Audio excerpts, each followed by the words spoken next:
A paz de Cristo, queridos. É com satisfação e alegria que mais uma vez nós estamos aqui para abençoar a vida de professores e alunos da Escola Bíblica Dominical.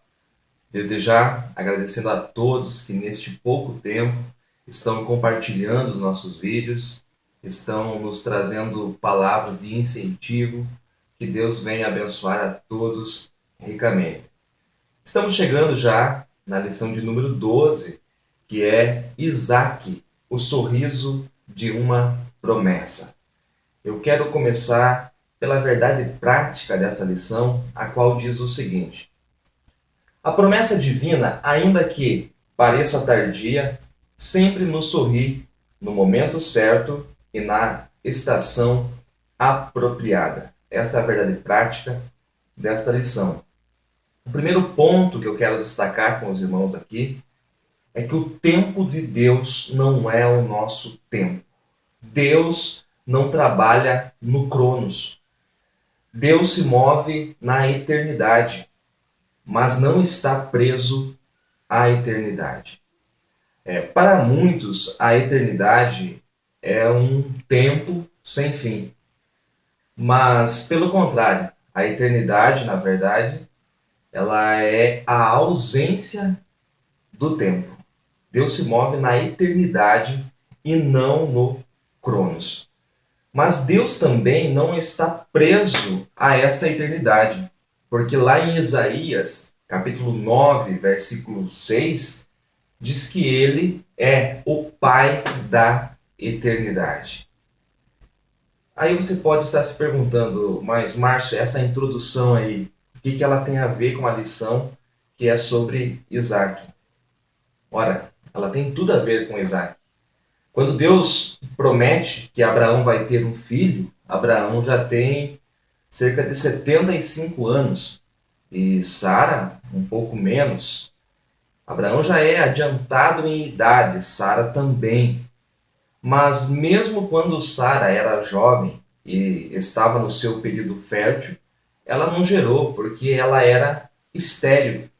Então Deus vem e faz uma promessa absurda, dizendo que eles terão um filho, né? E que eles serão pai e mãe de nações. E o tempo começa a passar, e conforme vai passando-se os dias, as semanas, os meses, os anos, a cada dia fica longe esta realidade a qual Deus prometeu, porque nós sempre analisamos as coisas no nosso ponto de vista. Mas Deus não trabalha dentro do nosso tempo. O tempo de Deus é Kairos, o tempo de Deus não é Cronos. Então o que eu aprendo aqui? Eu aprendo que as promessas de Deus se cumprem segundo a sua soberania e segundo o seu poder. Então você deve levar para a sua classe, levar para a sua vida, é que não importa qual foi a promessa que Deus fez a você. Se Deus falou algo na sua vida, no seu ministério, na sua escola bíblica, na sua igreja, e o tempo tem passado e você não tem visto isso acontecer, e por um momento ou outro, a gente até tende a balançar, a nossa fé balança. Lembre-se de uma coisa: Deus habita fora do tempo. Deus não está atrelado ao nosso tempo. E no tempo dele, no momento certo e na estação própria, com certeza a sua promessa se cumprirá, porque o nosso Deus, ele é um Deus fiel. Quando Deus nos faz promessas que são muito além da nossa realidade, muito além da nossa imaginação, às vezes nós rimos. Nós rimos quando não compreendemos a grandeza do nosso Deus. Abraão também riu. Abraão riu. Você pode conferir isso em Gênesis, capítulo 17, no verso 17. Sara riu. Isso está em Gênesis, capítulo 18, verso 12. E também todos os que ouvissem a história do casal de velhinhos que tiveram um filho nesta fase da vida também ririam, porque é algo fora da nossa realidade, é algo que a mente humana não pode compreender, é algo que somente o sobrenatural de Deus pode fazer. Muitos riem, outros zombam, outros não creem. Quando o anjo Gabriel vem até Zacarias e diz que ele terá um filho, ele também é avançado em idade e sua mulher também é estéril. O que Zacarias faz? Ele não crê. Ele duvida daquilo que o anjo estava lhe dizendo, né?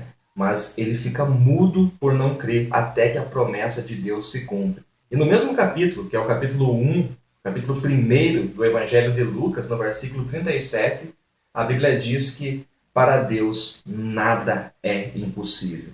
O mesmo que Deus falou para Sara no capítulo 18 é repetido em Lucas, capítulo 1, verso 37. Para Deus não há impossível.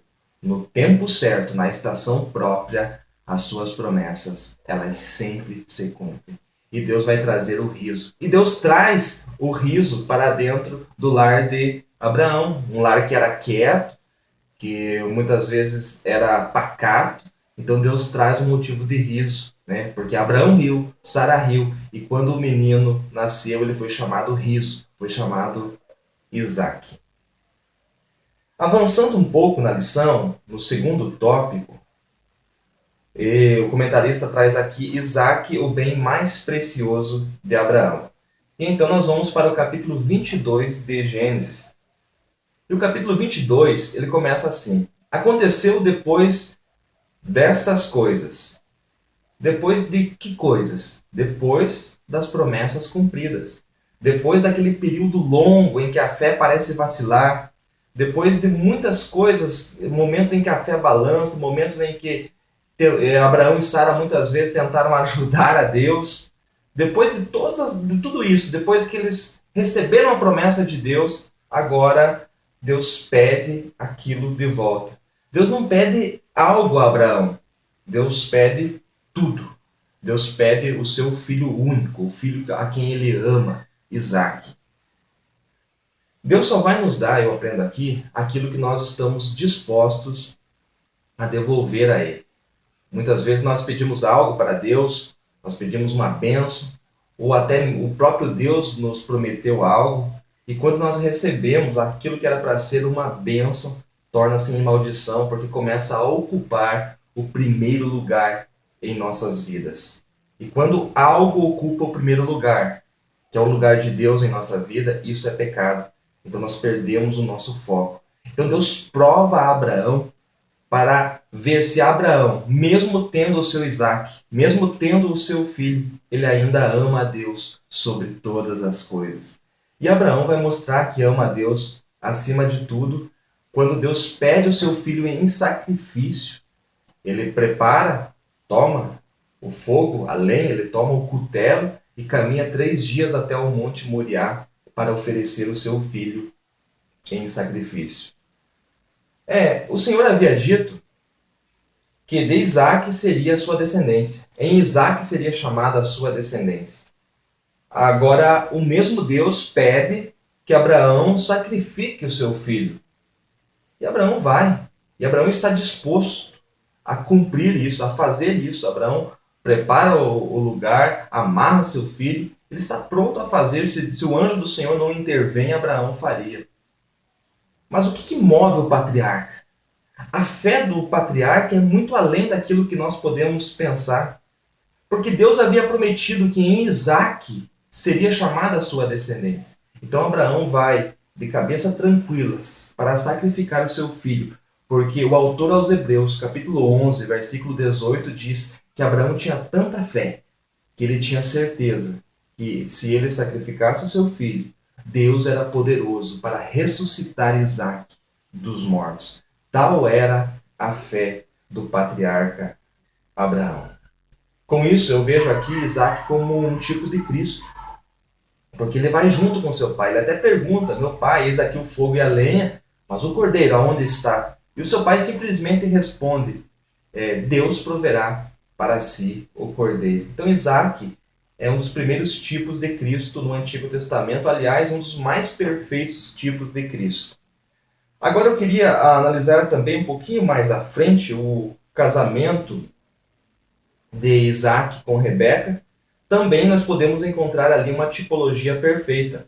É importante que nós, professores, alunos da Escola Bíblica Dominical, pregadores, nós precisamos saber explorar a tipologia bíblica. A tipologia bíblica ela é riquíssima, né? E quando nós exploramos ela, nós podemos encontrar lições maravilhosas para os nossos dias hoje. Por exemplo, aqui no casamento de Isaac e Rebeca, neste encontro, nós encontramos aqui Abraão como um tipo de Deus Pai, que manda Eliezer, que é um tipo do Espírito Santo, buscar uma noiva, né, que é o tipo da igreja. Eliezer, ele tem a missão de preparar e levar a noiva no momento exato, assim como o Espírito Santo tem a missão de preparar e arrebatar a noiva no momento exato. Então eu não quero aqui, nesses poucos minutos, ensinar você a dar aula, né, mas eu quero apenas aqui aguçar sua curiosidade, que se você trabalhar esta tipologia bíblica aí na sua classe, com certeza a sua aula vai ser muito bem enriquecida. E quais são as características encontradas em Rebeca? Ou as características que Eliezer, tipo do Espírito Santo, deseja encontrar em Rebeca, tipo da igreja? O comentarista, no terceiro tópico, ele elenca algumas características aqui. A primeira delas é a espiritualidade, né? É a sua natureza, a espiritualidade. A natureza da igreja é ser espiritual, não material, certo? Então, Rebeca também tinha uma natureza espiritual. E ela também era gentil, porque gentileza também é um fator que marca a igreja. As suas atitudes são distintas, as suas atitudes são nobres, são as atitudes da igreja de Cristo, né? Outra característica que encontramos aqui em Rebeca, até mesmo no diálogo que ela tem com Eliezer, próximo ao poço, é o respeito, né? Respeito também é uma característica da igreja, que é resultado do seu amor ao próximo. Como a igreja ama o próximo como a si mesmo, né? Então o respeito é algo natural.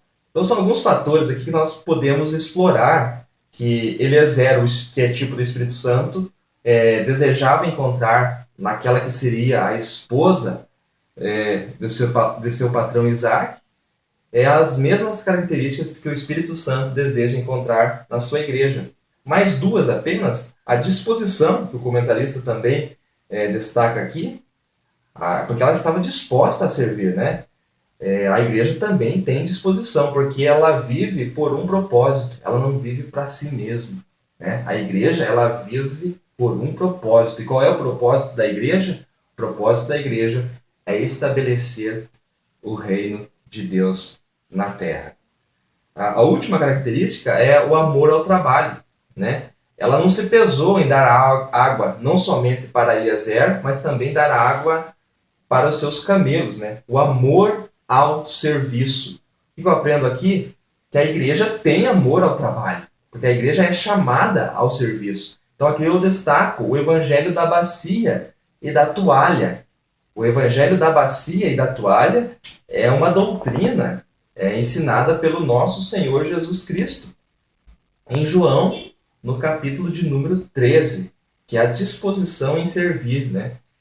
Aquele que quer ser o maior no reino de Deus deve ser, né, aquele que vai prestar o serviço, deve ser o menor.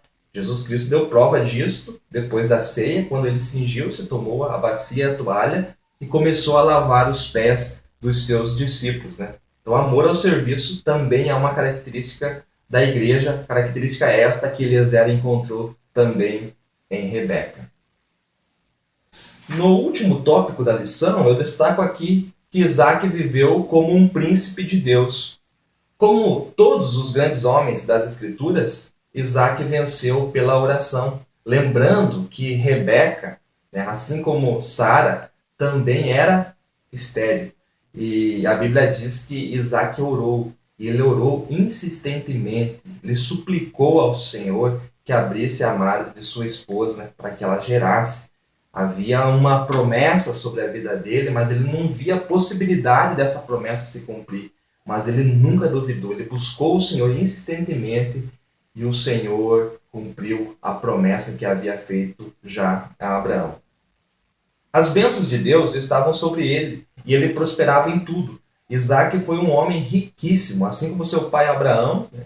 Tudo que ele colocava a mão para fazer, Deus prosperava. Porém, as riquezas materiais nunca foram o primeiro lugar na vida de Isaac. As bênçãos materiais, a riqueza material, as fazendas, sempre foram consequências do relacionamento que ele tinha com Deus. Tanto é que o seu testemunho era visto pelos reis cananeus, né? Os reis cananeus deram testemunho da vida que Isaac levava. Na sua boca estava a profecia do Senhor, né? Também é destacado aqui que ele era profeta do Senhor. Suas palavras não caíam por terra, assim como as palavras de Samuel. Porque aquele que é profeta do Senhor, ele não anda dizendo qualquer coisa, ele não anda atirando, tentando a sorte, não.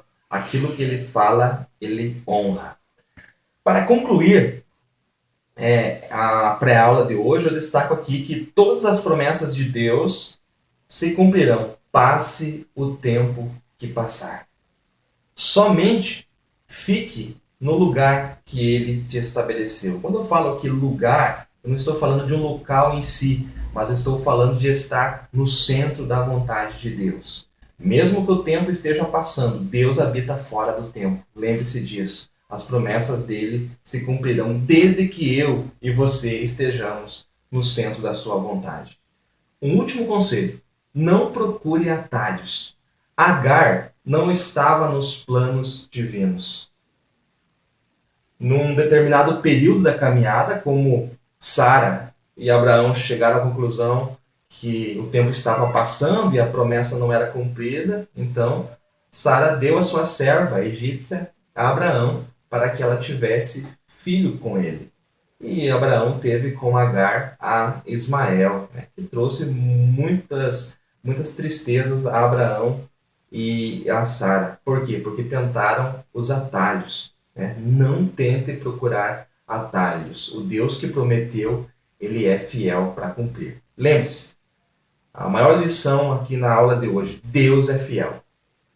Aquilo que ele prometeu, ele vai cumprir. Passe o tempo que passar, as palavras de Deus se cumprirão na minha e na sua vida, desde que nós estejamos no centro da sua vontade. Que Deus abençoe a você ricamente. Né? Eu quero agradecer a todos, são muitos irmãos que estão nos dando palavras de incentivos, alguns compartilhando os nossos vídeos. Que Deus venha abençoar ricamente.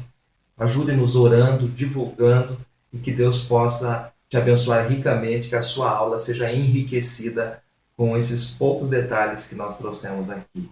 Fiquem em paz, em nome de Jesus. Amém.